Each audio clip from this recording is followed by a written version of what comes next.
Steve just received £50 from his mum as pocket money. He told her he was going to get a pair of dumbbells and a pull-up bar. He takes the money, sits on his chair, and receives a Discord call from his friends. The group chat. They want to play the new Call of Duty game. Steve doesn't have the game, but it costs £50. Should I get the game or the weights? He thinks about it for 1 minute and picks the game. Well, actually, the game is better because there's no need for dumbbells because you can do push-ups and you take those.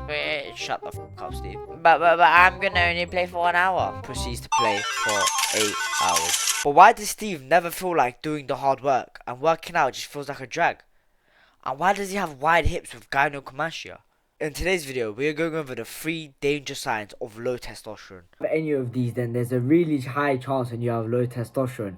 And I know you don't cope thinking, oh no, doesn't exactly mean I have low testosterone. My dick doesn't get hard, but it's fine.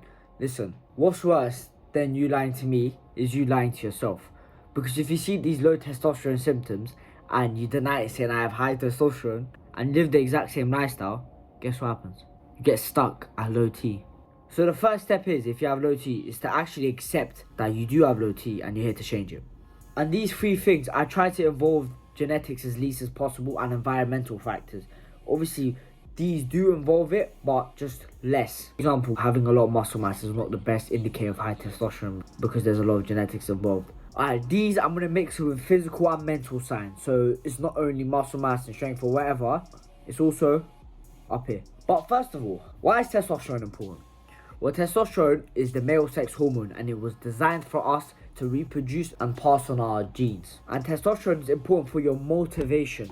It's important for your ambition. It's important for your drive. You know what drive I'm talking about. It's important for physical strength. It's responsible for hair, muscle mass, all that. People with low testosterone, men, have shit lives. Obviously, not every single person with low testosterone has a shit life, but a lot of the time, they're the type of people who just sleep all day and don't get anything done. So increasing your T will increase your motivation, which will make you do more tasks. Alright, let's begin the video. Number 1 is no motivation. Motivation also involves something called dopamine. And dopamine is responsible for motivation. Dopamine is not pleasure, so it's not you eating a chocolate bar. It's you pursuing that thing. So basically motivation, right? But testosterone also directly correlates with motivation. Testosterone has this magic effect that makes effort feel good. So if you feel like lifting weights, if you feel like doing the good habits, obviously not all of the time, everyone's human, but if you feel like doing the hard work, then there's a very high chance you have high T, and vice versa. If you have chronic tiredness and you don't want to do anything, you are not motivated, you just want to be on your couch, on your phone, then there's a very high chance you have low T. And don't bullshit yourself with this one. Just because you worked out 2 times this week and you fully forced yourself but you were very tired does not mean you have high testosterone. Alright, number 2 is sex drive. Like I said, testosterone is designed for us to reproduce and pass on our genes, right? So if you have low testosterone, then you have less sex drive. It's basic common sense. You could try this out.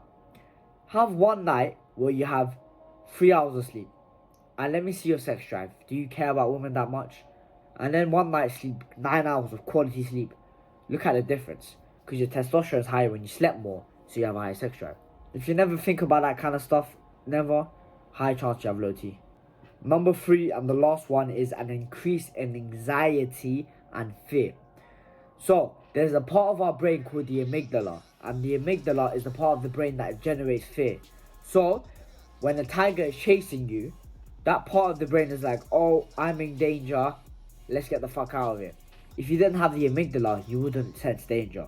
Now you know what the amygdala is. And testosterone lowers the activity of the amygdala. That's why men are often a lot more confident than women. Because when your testosterone goes up, your amygdala activity also goes down. So you're less fearful. Because think about this, it always goes back to reproduction. How are you meant to pass on your genes if you're fucking scared? How are you going to take risks? So what I'm saying is, if you're scared to approach people, men or women, doesn't matter, scared to take risks, then chances are you have low testosterone. These studies were done on rats and other animals, that when you inject testosterone, their fear goes down, same as women. Obviously, there's some genetic involved. It's not a fully causation. So a guy that's not fearful at all and a guy that's a bit fearful doesn't mean this guy over here has less testosterone. But if you find yourself fearful, then you need to watch out. That's been the end of the video. If you enjoyed more content like this and you want to actually talk about these kind of topics with people and you don't want to just be lonely, right?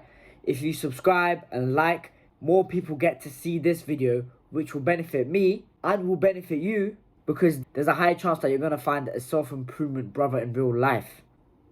I'm out. Bye.